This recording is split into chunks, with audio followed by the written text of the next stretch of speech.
Welcome back, friend and students. So, we are here to move on the next topic related to chapter Reproduction in Organism, lecture 02 for NEET and other medical related or biological related competitive exam. I am FS Raman KR Vash, presented by Vaishnavi Innovation and Educational World. सी जैसा कि हम लोग पढ़े थे last topic में कि ए sexual किसे कहते हैं, सेक्सुअल किसे कहते हैं, सेक्सुअल का मोड क्या होता है, ए सेक्सुअल का मोड क्या होता है, उसी प्रकार आगे उसके बारे में डिटेल इन्फॉर्मेशन यहाँ पे हम लोग लेंगे। देखिए, ए सेक्सुअल रिप्रोडक्शन में बाइनरी फ्यूजन होते हैं। बाइनरी फ्यूजन कहने का मतलब बाइनरी मीन्स दो और फ्यूजन मीन्स डिवीजन। जिस प्रकार एक पेरेंट सेल दो डॉटर सेल में डिवाइड करते हैं और दोनों जब बड़े होते हैं तो दोनों फिर पेरेंट्स बन जाते हैं, मतलब इस डिवीजन में एक मदर सेल होगी जो दो डॉटर सेल में डिवाइड करेगी। अब यहाँ पे टर्म आता है मदर सेल और डॉटर सेल। क्यों मदर सेल? इसलिए क्योंकि ये डिवाइड करती, ये अगले अपने बच्चे को जन्म देती है। जो सेल अपने बच्चे या अपने प्रोजेनी को जन्म दे या स्प्लिट होकर एक नए सेल का फॉर्मेशन करे उसको मदर सेल बोलेंगे। और डॉटर इसलिए क्योंकि वो प्रिमिटिव स्टेज में, इसलिए उसको डॉटर, आगे चल के वही डॉटर मदर का रूप लेगी। सन तो मदर का रूप नहीं ले सकता, ना ही फादर डिवाइड करके दे सकता, इसलिए पेरेंट सेल को मदर सेल बोलेंगे जबकि बेबी सेल को डॉटर सेल बोलेंगे। एग्जाम्पल के तौर पे अमीबा और पारामीशियम है। पारामीशियम का स्ट्रक्चर स्लीपर्ड सेल होता है जिसे हम चप्पल भी बोल सकते हैं, chappal as you bear your feet. दूसरा होता है multiple fusion. Multiple fusion adverse condition में होता है, इस जिसको हम लोग अनफेवरेबल कंडीशन या हर्स कंडीशन बोलते हैं। इसमें पेरेंट सेल जो होता है वो डिवाइड करता है मेनी टाइम्स। उसके अंदर कैरियोकाइनेसिस मतलब डिवीजन ऑफ न्यूक्लियस होता है, साइटोकाइनेसिस डिवीजन ऑफ सेल होता है, सेल ऑर्गेनल्स होता है, और फिर अंदर ही में बहुत सारे स्पोर्स का फॉर्मेशन करता है जो कि फेवरेबल कंडीशन आने पे रिलीज होता है और नए लोकेलिटी को जाता है। जैसे कि मल्टीपल फ्यूजन में भी अमीबा होता है और दूसरा प्लाज्मोडियम होता है। प्लाज्मोडियम एक बीमारी भी करता है जिसको हम लोग मलेरिया के नाम से जानते हैं। जैसे देखिए यहाँ पे डायग्राम बाइनरी फ्यूजन, ये binary fusion structure. Binary fusion में आप देख सकते हैं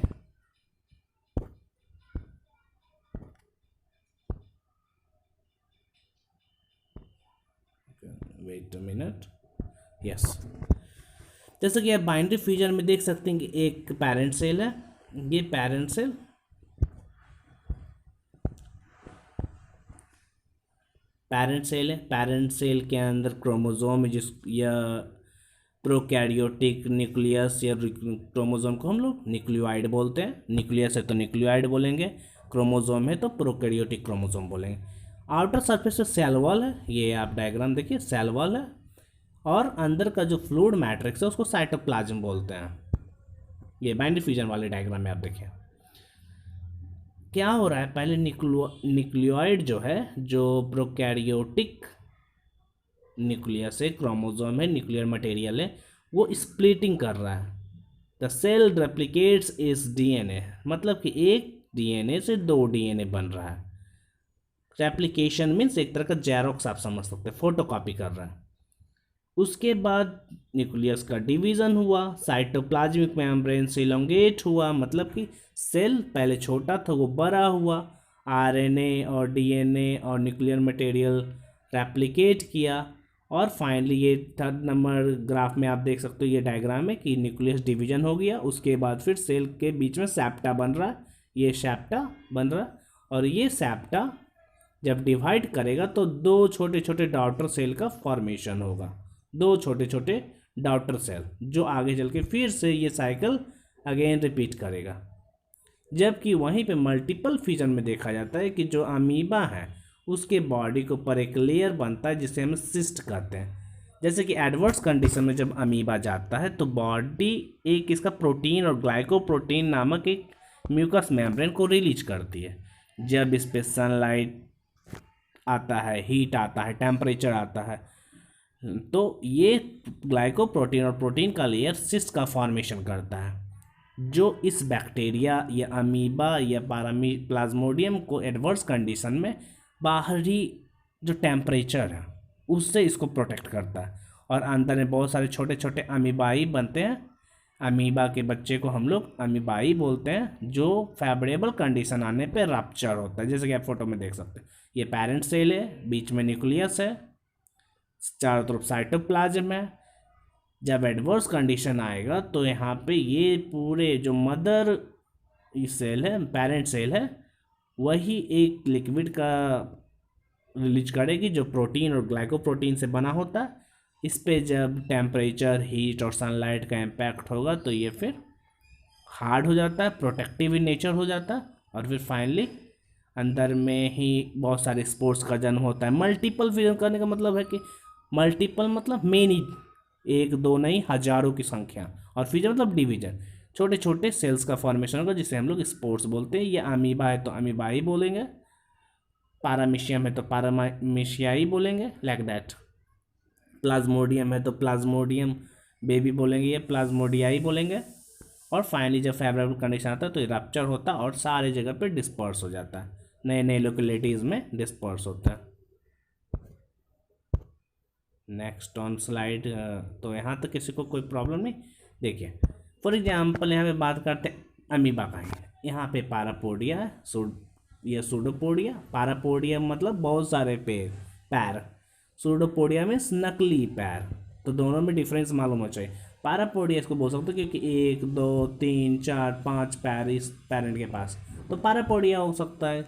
लेकिन ये सारे के सारे पैर जो है वो नकली हैं। Pseudo means false and podia means fit, तो फॉल्स फिट है ये। एक तरफ चलते हैं बाइनरी फ्यूजन की तरफ, जहाँ पे नॉर्मल अमीबा है। ये अमीबा क्या क्या रिट्रेस इस pseudopodia and the nucleus divide by mitosis. सबसे पहले इसमें कैरियोकाइनेसिस होगा। जो न्यूक्लियस देखिए, दो न्यूक्लियस आपस में डिवाइड कर गया। लेफ्ट साइड आप देखिए, लेफ्ट साइड का डायग्राम पे ये आगे चल के फिर daughter nucleus separate and cytoplasm constrict. फिर डॉटर न्यूक्लियस जो ये पहले एक न्यूक्लियस इलोंगेट होगा, उसके बाद डिवाइड करेगा, कैरियोकाइनेसिस करेगा, फिर आपस में सेल और सेल ऑर्गेनल सारे आपस में डिवाइड करके दो डॉटर सेल का फॉर्मेशन करेंगे। जबकि मल्टीपल फ्यूजन में अमीबा का क्या करेगा कि ये कैरियोकाइनेसिस तो कर लिया, अमीबा पुल इट्स सूडोपोडिया, तो यहाँ पे सूडोपोडिया को के बाहर एक लेयर बनेगा जिसे हम लोग सिस्ट वॉल बोलेंगे, ये प्रोटेक्ट करेगा। पुल इनवर्ड मतलब यहाँ पे सूडोपोडिया का फॉर्मेशन नहीं के बराबर होगा, एक लेयर का फॉर्मेशन होगा। और फाइनली अंदर में बहुत सारे स्पोर्स बनेंगे, अमीबाई बनेंगे। जब फेवरेबल कंडीशन आएगा तब ये रप्चर कर जाएगा, जैसे कि पके हुए फल में हो जाए, ज़्यादा अगर पक फल जाए तो खुद क्रैक हो जाता है, फट जाता है। जैसे फॉर एग्जाम्पल अमरूद के केस में आप देखो, ज़्यादा पक जाए या कोई भी फ्रूट्स को ज़्यादा पका दिया जाए, खीरा हो गया, ये सब्जियां में भी देख सकते हैं, तो वो क्रैक हो जाता है। Under favourable condition the structure and release many daughter amoebae. ये समझ में आया सबको? ठीक है, तो आगे हम लोग चलेंगे नेक्स्ट स्लाइड पे। देखिए नेक्स्ट स्पोरुलेशन, ये भी स्पेशल क्लास का एक अमीबा का मैकेनिज्म है, सिमिलर टू मल्टीपल फ्यूजन, लेकिन यहाँ पे कुछ डिफरेंसेस है। देखिए स्पोरुलेशन बोलते हैं when the product of multiple fusion become individually surrounded by resistant को। जैसा कि अभी मल्टीपल फ्यूजन में होता कि मदर के ऊपर सिस्ट फॉर्मेशन हो रहा था, बेबी अमीबा के ऊपर नहीं हो रहा था। लेकिन स्पोरुलेशन में बेबी अमीबा के ऊपर होगा, जिसे अमीबाई बोलते हैं, ना कि मदर के ऊपर सिस्ट वॉल का फॉर्मेशन होगा। The cyst wall before their release from parent is called sporulation. The encysted product are termed spore, जिस पे सिस्ट लगा हुआ है, जैसा कि आप डायग्राम में यहाँ पे देख सकते हैं, जहाँ पे स्पोर्स, ये स्पोर्स था, स्पोर्स के ऊपर सिस्ट वॉल का फॉर्मेशन हुआ है, तो इसे बोलेंगे इंसिस्टेड प्रोडक्ट को स्पोर्स बोलेंगे। The spores are inactive during unfavourable condition such as desiccation, सूखापन में या एक्सट्रीम टेम्परेचर में ये इनएक्टिव होता है, अंदर वाले मटेरियल को प्रोटेक्ट किया रहा। जैसे कि कछुआ अगर बाहर में तापमान अच्छा नहीं है, कछुआ के लिए एडवर्स कंडीशन है, अनफेवरेबल है, तो वो कछुआ अपने खोल के अंदर चला जाता है। जो बाहर से एक्सोस्केलेटन का उसका खोल बना हुआ है उसके अंदर चला जाता है, प्रोटेक्टेड रहता है। अब उस के ऊपर आप बुलडोजर भी चढ़ा दीजिए, रोड रोलर भी चढ़ा दीजिए, कुछ नहीं होगा, he will be protected inside. या फिर स्नेल्स अपने वो जो उसका एक्सोस्केलेटन का पार्ट होता है जिसे हम लोग घोंघा भी बोलते हैं, तो उसके अंदर वो प्रोटेक्ट हो जाता है ताकि उसको किसी भी प्रकार का हार्म्स नहीं हो। सेम यहाँ पे स्पोर्स के ऊपर भी एक लेयर होता है जिसे हम लोग सिस्ट बोलते हैं। और अगर मदर के ऊपर है तो उसे मल्टीपल फ्यूजन, अगर स्पोर्स के ऊपर है तो उसे स्पोरुलेशन। जब when condition become normal और favorable the cyst hatch and gradually grows into an adult। जब अच्छे कंडीशन, ठीक कंडीशन कहने का मतलब हो गया कि नॉर्मल टेम्परेचर जैसे कि 25 to 35 डिग्री सेल्सियस ग्रोइंग के लिए सबसे अच्छा है। हार्मोन एक्टिविटी और केमिकल एक्टिविटी सबसे ज़्यादा होता है इस रेट पे। रूम टेम्परेचर 42 डिग्री सेल्सियस भी तक यहाँ सही है। 25 से लेके 35 और 42 का रेंज सबसे बेस्ट रहेगा, 25 से लेके 42 के रेंज तक का। तो यहाँ पे कुछ ह्यूमिडिटी होना चाहिए, विंड स्पीड नॉर्मल होना चाहिए, तो फूड मटेरियल है इसको सप्लीमेंट होना चाहिए। तो हर ऑर्गेनिज्म के लिए अलग अलग फेवरेबल कंडीशन होता है। तो जैसे कि एक इंसान के लिए फेवरेबल कंडीशन क्या है, अच्छा खाना, रहना, जॉब। उसी प्रकार अमीबा के लिए तापमान सही होना चाहिए, ज़्यादा पानी का मात्रा होना चाहिए, इसके लिए फूड मटेरियल होना चाहिए जो ये जम्स खाते हैं वो सब, तो इसके लिए फेवरेबल हो। जब ऐसा कंडीशन मिलता है तो ये फिर बाहर आते हैं और एक नई कॉलोनी डेवलप करते हैं। Sporulation is does not only means of reproduction but also enable organ to survive under adverse condition and dispose to new locality with current air current. जब ये आता है तो हवा के फ्लो के साथ ये कहीं नए नए लोकेलिटीज़ पे भी जाते हैं। जैसे फॉर एग्जांपल बिहार का ये अमीबा है तो ये फ्लो होके यूपी और बंगाल भी जा सकते हैं हवा के मीडियम से, या फिर दूसरे एजेंट के मीडियम। कॉमन है हवा का मीडियम, तो हवा के मीडियम से जैसे यहाँ पे देखिए स्पोर्स के रप्चर हुआ, न्यूक्लियस और साइटोप्लाज्म में, तो उसके बाद फिर यहाँ पे ये अमीबा 3 प्रकार से रिप्रोडक्शन दिखाए। पहला बाइनरी फ्यूजन फेवरेबल में था, मल्टीपल फ्यूजन जिसमें पेरेंट्स के या मदर सेल के ऊपर सिस्ट बनता है, और स्पोरुलेशन जिसपे स्पोर्स के ऊपर बनता है। तो इसे आप नोट डाउन करें।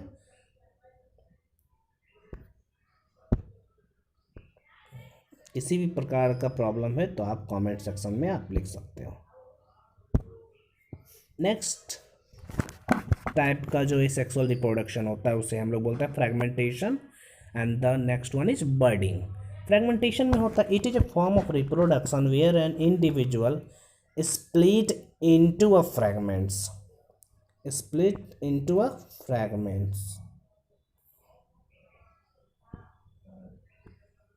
यहाँ पे ये थोड़ा एरर हो गया, split into a fragment, each fragment develop into a mature fully grown individual followed by mitosis। तो छोटे लोअर ऑर्गेनिज्म में डिवीजन के लिए सबसे बेस्ट मेथड है एसेक्सुअल। और एसेक्सुअल कौन सा डिवीजन से काम करता है, माइटोसिस डिवीजन। मतलब एक सेल आपस में स्प्लिट होकर 2 बनेगा, 2 सेल आपस में स्प्लिट होकर 4 बनेगा, 4 आपस में स्प्लिट होकर 8 बनेगा। मतलब स्क्वायर फॉर्म में डिवीजन होता है। जैसे कि एक लंबा फिलामेंट ले लिए धागा, उसको कटिंग कर दिए 4-5 टुकड़े में, तो जैसे कि आप यहाँ देख सकते हो, अगर 4-5 टुकड़े में कटिंग कर दिया गया है, जैसे ये फ्रेगमेंटेशन स्पायर वगैरह, तो ये न्यूक्लियस हो गया, ये बाहर का लेयर को सेप्टा, ये बीच वाला जो लेयर है उसको सेप्टा बोलेंगे, और क्लोरोप्लास्ट जो इसका होता है वो स्पाइरल इन शेप होता है। जब मान लीजिए इसको काट दिया गया, बीच से एक सेप्टा कटिंग कर दिया गया 2 पार्ट में, तो ये दोनों एक नए ऑर्गेनिज्म के रूप में डेवलप हो जाएंगे। तो इस किसमें देखा जाता है फ्रेगमेंटेशन, फ्रेगमेंट में टुकड़ा, एक लंबा थ्रेड लाइक स्ट्रक्चर का टुकड़ा, स्पायरोगेरा में, फंगे में, एनालिड्स में, सी स्टार में, स्टारफिश में, लाइक दिस, ये सब में देखा जाता है। जैसे कि आप छिपकली का पूंछ काट देते हैं तो फिर से रीजनरेट हो जाता है, लेकिन ये वो फ्रेगमेंटेशन नहीं है, वो रीजनरेशन है। जैसे आपका लीवर का ऑर्गन काट दिया जाएगा तो लीवर फिर से रीजनरेट हो जाता है। जैसे कि आपका बाल काट दिया जाता है, फिर से बाल उतना ही बड़ा हो जाता है। स्किन में कहीं कट लग गया, फिर स्किन आपस में अटैच हो जाता है, लाइक दैट।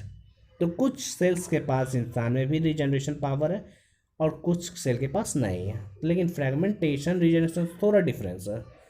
फ्रेगमेंटेशन में फिलामेंट होते हैं, वो आपस में टूटते हैं एक्सीडेंटली, जैसे कि मान लें तालाब में स्पैरो वगैरह है, एक तरह का घास, एल्गी है, ग्रीन एल्गी, और जानवर पानी पीने के लिए तालाब में गए, उनके पैर से बॉडी से टूट गया, या कोई पंछी पानी पीने गया उसके पैर में फंस के टूट गया। तो लाइक दैट जितनी टुकड़ा में टूटेगा उतना ग्रो कर जाएगा। Next one is बर्डिंग।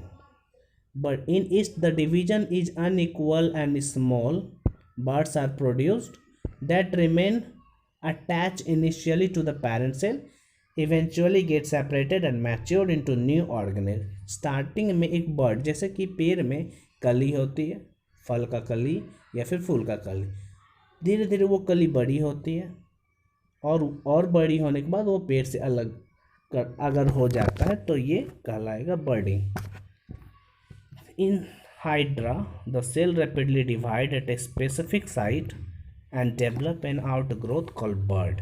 बॉडी के ऊपर एक छोटा सा उभार आता है जिसको हम लोग एक तरह से मासा बॉडी में, जैसे प्लांट यहाँ पे हो रहा है, जिससे आपकी बॉडी के ऊपर एक मासा हो जाता है, बॉडी के ऊपर एक उभार, एक ट्यूमर डेवलप हो जाता है, इसको ट्यूमर भी आप बोल सकते हो।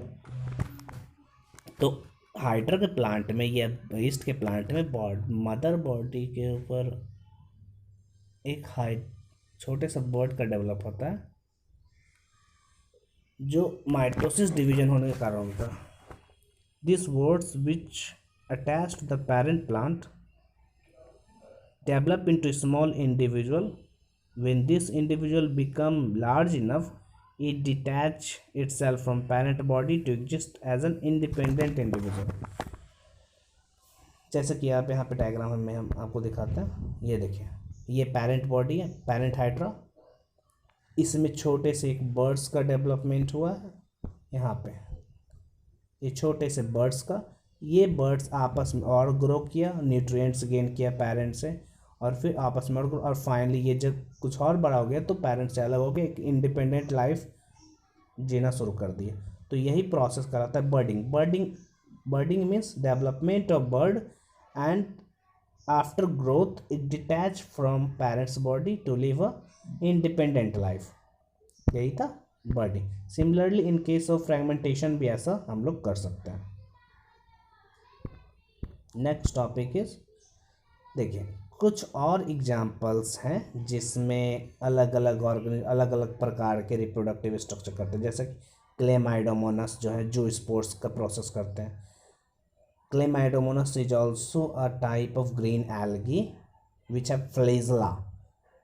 That's why it's called Jew. Jew means movement, an animal that can move. Jew spores having flagella which help in the movement.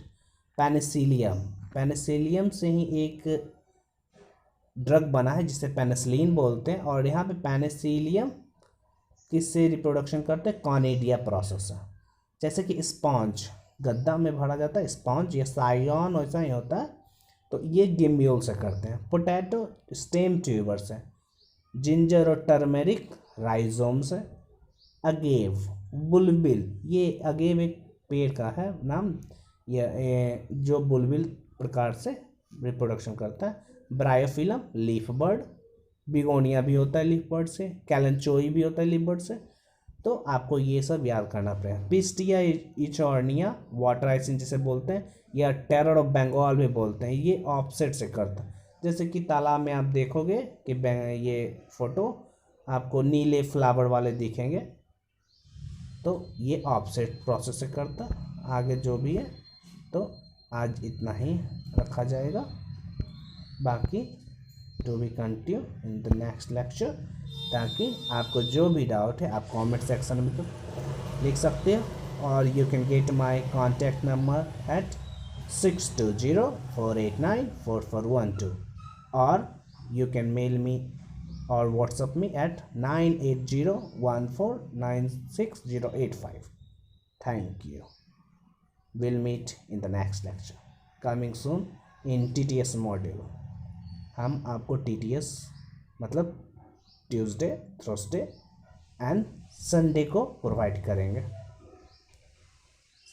तो क्लास में बी डिस्पर्स्ड। मिलते हैं नेक्स्ट।